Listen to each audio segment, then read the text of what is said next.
Hello guys, naa po daytay nadawat nga laptop guys. Acer Nitro 5 gaming ni siya guys.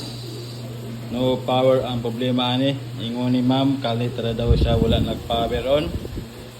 So nagchat ni si ma'am sa page.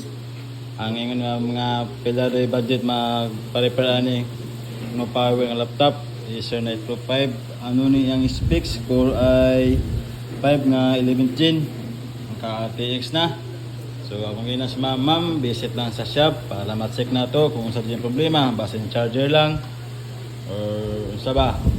So nag-add to si ma'am sa shop guys. So gi-check na ako yung unit. Gitestiran ako yung charger, wala problema, okay. Pagsaksak na indicator pero dili sa mag-on. So yun, akong gina si ma'am, nakagino sa board ang problema ani.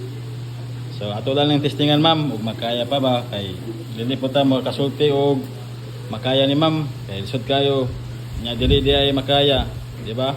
Ipaasar na to si ma'am nga mao-okay day yung unit na wala day. So ako ginan si ma'am, ipabili lang ni kung pa-repair nimo, i-update lang taka pag ma-okay na kung sa status sa unit. So ning sugot si ma'am guys nga ipabilin. So yun, update lang ako si ma'am pag ma-okay na kung sa status. Salamat guys. Mauna dahil yung laptop ni ma'am guys, Acer Nitro 5. Nag-power na siya.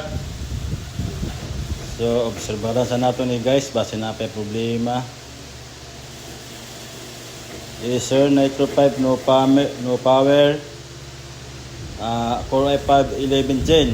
Naka-TX na siya guys. Power kaya yung laptop ni ma'am. So i-update na ako ni si ma'am guys. Salamat kayo sa pagsalig ma'am. Power na yung unit. Ako nalipay po kumam na yung power na yung unit.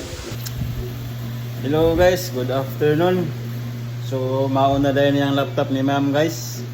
Acer Nitro 5 gaming Core i5 ni siya nga 11th gen. So totally okay na dyan siya ma'am. Pwede na naman makuha ma'am. Kay ako sa obserbaran wala na ko nakita ang lain problema ma'am.